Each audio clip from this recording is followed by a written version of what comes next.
Good morning! Good morning, people. Today is the day. My love, is today the day? You retire. I'm retiring, people! Today is my last day, guys! Oh my gosh, I'm so excited. I'll just go to work for a bit, go home, and that's it. That's it for me. I'm free! No more. No more. You're gonna see the company? Oh, yeah. No more Telstra, people. No more Telstra. I can say it now, my love. Wala akong makeup. Hindi kasi ako nag-face makeup na. Especially work. Eyebrows lang. Yung ginamit ko yung bago, yung from VT Cosmetics. Yung eyebrow pencil nila. And then, see, tingnan nyo yung mukha ko. Actually, gamitin natin yung from VT Cosmetics din. Ito, sobrang ganda nito, guys. Yung kanilang cooling cushion. Okay, pakita ko sa inyo kung paano siya nag-work. Hindi ko alam kung kita nyo dyan. Pero ang dami niyang talaga. Ililive ko yung link ng website nito below, ha. Natatanggal niya, guys. Parang natitame down niya yung mga balat-balat ko sa mukha. May mga nagtatanong anong cream yung sinasabi ko. Prescription siya, guys, na cream. So, hindi siya available over the counter.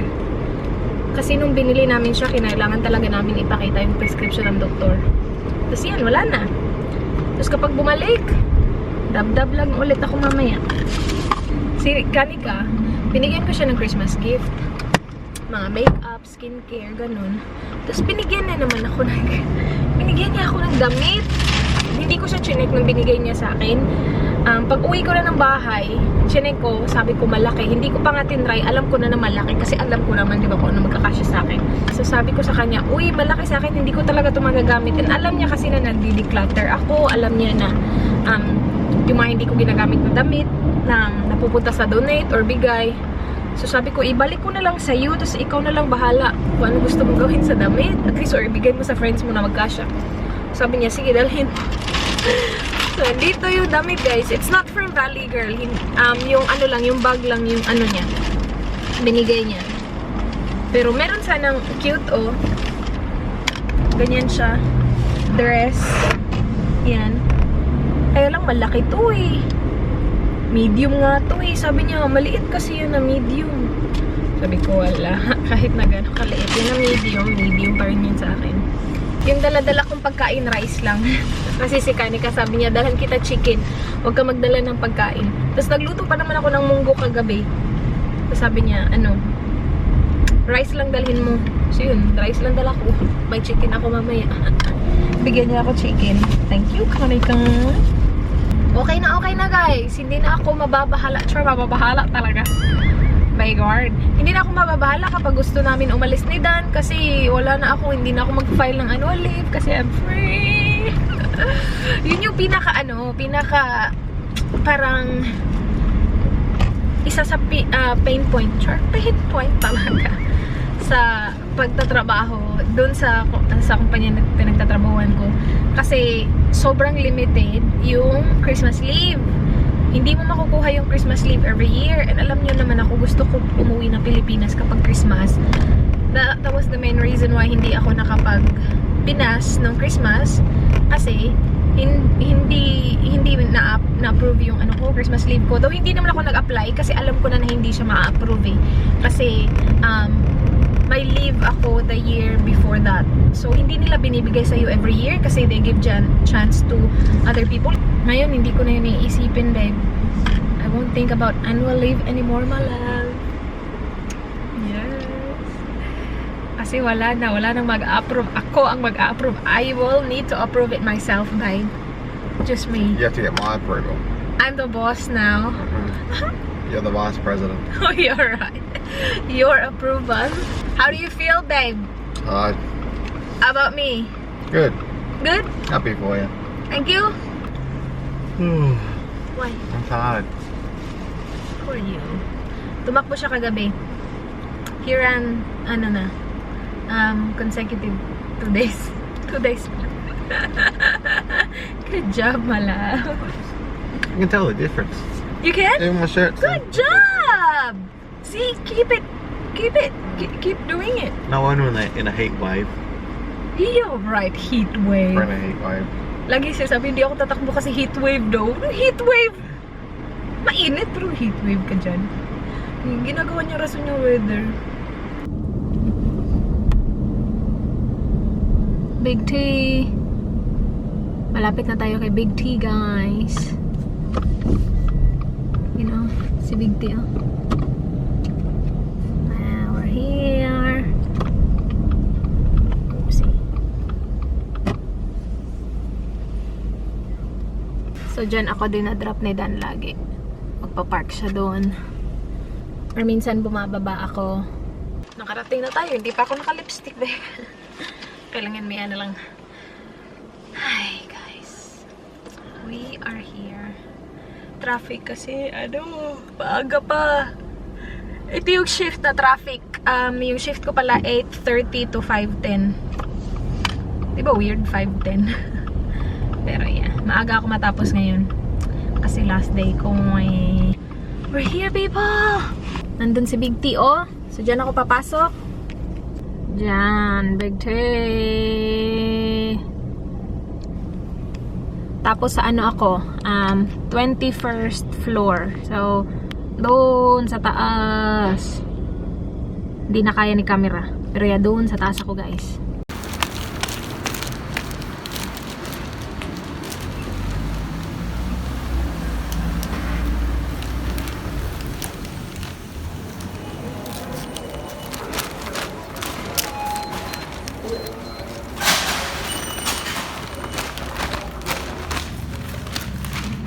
Thanks for calling Telstra. You're speaking with Rhazel. How can I help you today? You have it.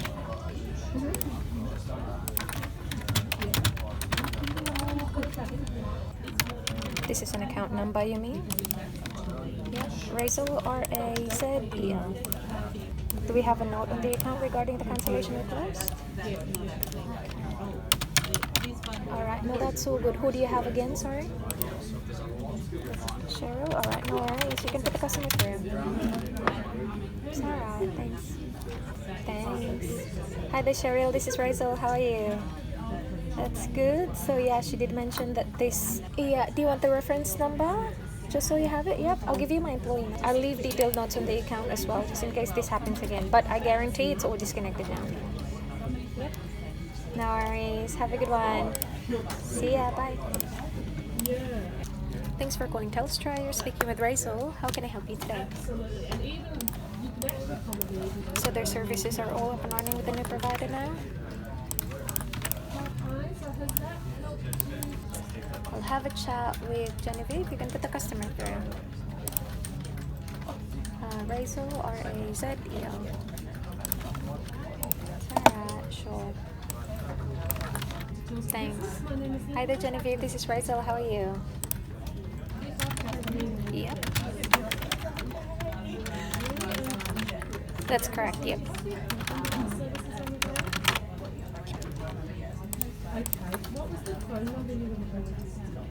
Look, you will receive an email notification regarding the disconnection. You do not have to do anything on your end. It's just basically letting you know that we're disconnecting this one for you. I'm just checking what email we have on here. Just 1 second. We issue your bill every 9th of each month, so you should have received the January bill, correct? Yep, so your final bill you should receive around 2nd to 3rd week of February. But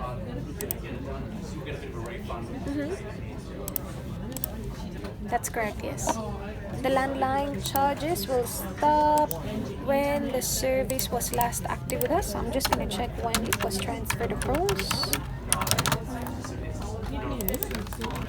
That one was disconnected on the 11th, so you will be charged for the landline until the 11th only.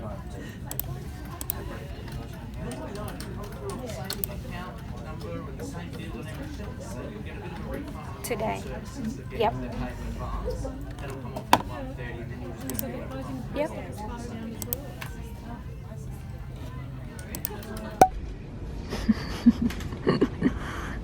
Kinukuha niya yung chicken ko.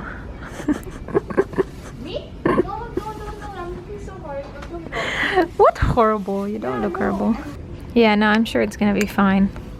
Looks so good. Thank you. Guys, we're done. We are done. You're done. I'm not done. And look at this guy. Char, ayos siya. He gave me flowers. Thank you very much. You're welcome. Na-late siya ng konti, kaya pala kasi kinuha niya to. Thanks, babe. Yes, I am. Beautiful. I know I am. Sinabihan niya lang yung gumawa, it's Lou, isn't it? Lou. That made this? Yeah. Yung gumawa ng flowers namin sa wedding. Sabihan niya, let's make something. Does she know what is it for? Yeah, I told her. You told her? Yeah. Babe! Bloody Don't hell! overreact. What? Overreact? Don't overreact. It's the car beep. The car always beeps. Yeah, because you're too close to the car in front of No, I you. get to change lanes. Look at these flowers. That's pretty, babe. Oh, I like that color. I said to do the colours Roses. Colors from the wedding. This is way too far from the colors. Sa wedding natin. But this flower was in the wedding. Yeah. Itong ganitong kulay. And ito, I think. Very ano naman yun sa wedding natin. Very pastel. Oh, so this is gonna bloom. Tapos ito din. Ah, good job, my love. Thank you. We're home. Ang ganda na flowers. Ang laki. Tingnan nyo. Galing. Nagpunta pala ako ng kanina, Rundle Mall. Kasi kailangan ko bumili ng SD card reader. Haul tayo, guys. Very tiny haul. While naghihintay ako kay Dan kanina, nagpunta ako sa Chemist Warehouse. Sa Chemist Warehouse, hindi ko alam kung naka-sale ha, or kung ito talaga yung presyo niya. $11 lang tong dalawa. And kapag isa nito, $6 something. So, umabot ng $7 or almost $7 yung isa. Tapos yung dalawa, $11. I don't think naka-sale siya. Parang yun lang ata talaga yung presyo nila.